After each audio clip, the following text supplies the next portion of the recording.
jour, je vais lire Le voyage du chat à travers la France.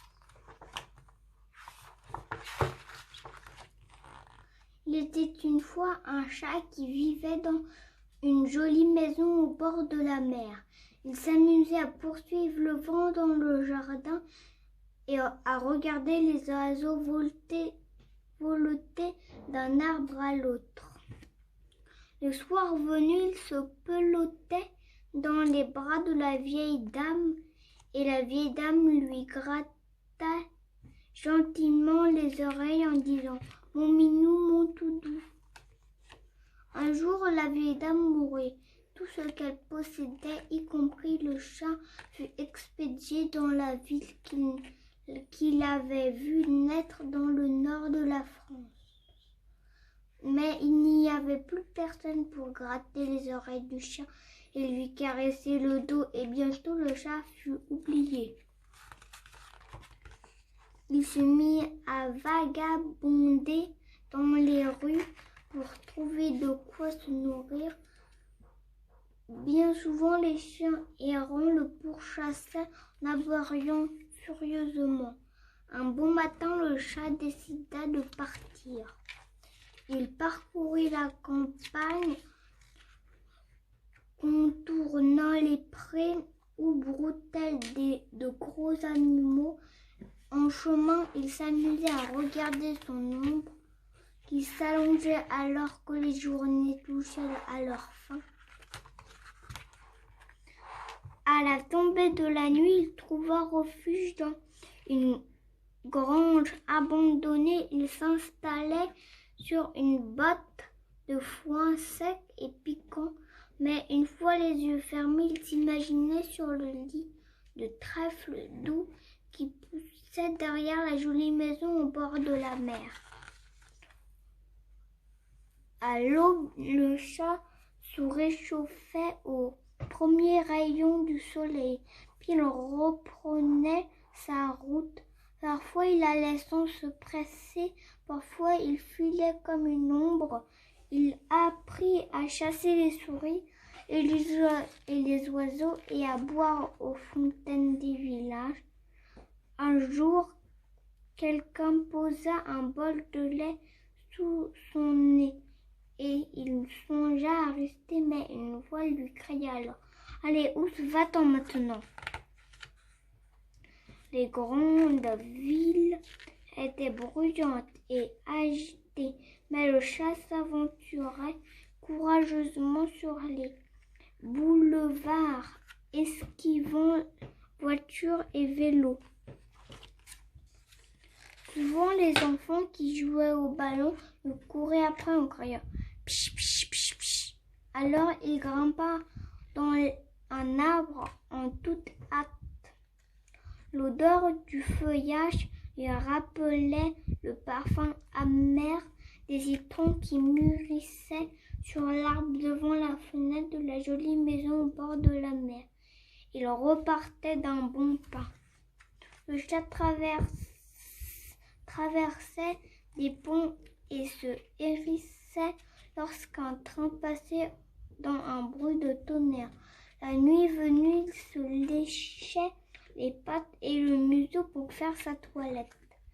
Dans ses rêves, il entendait le craquement des brindilles et le bruissement des feuilles mortes qui accompagnaient sa promenade autour de la jolie maison au bord de la mer.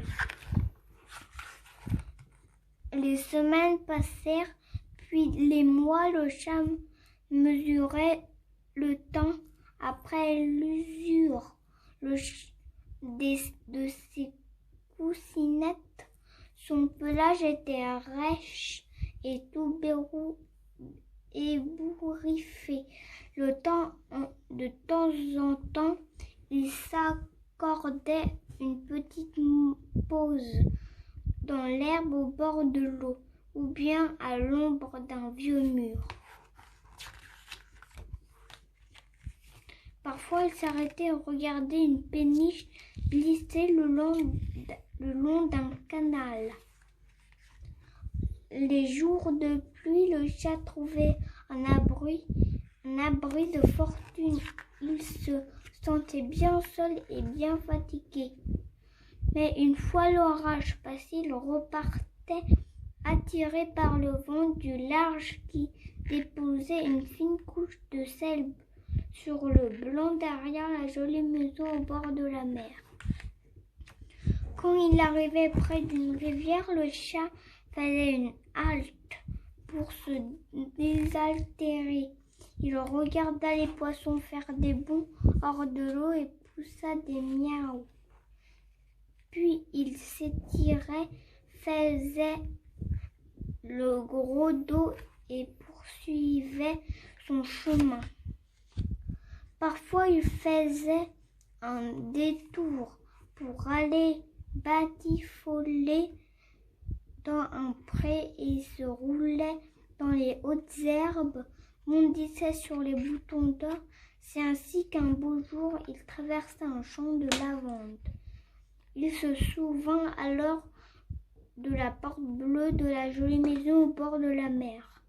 À l'intérieur, une douce lumière semblait lui murmurer « Entre vite !» Quand il atteignit le port, le chat maigre et frêle était à bout de force. Les voiles des bateaux qui claquaient au vent lui apprirent qu'il n'était pas plus très loin du but. Enfin, il monta les marches qui menaient à la jolie maison du bord de mer.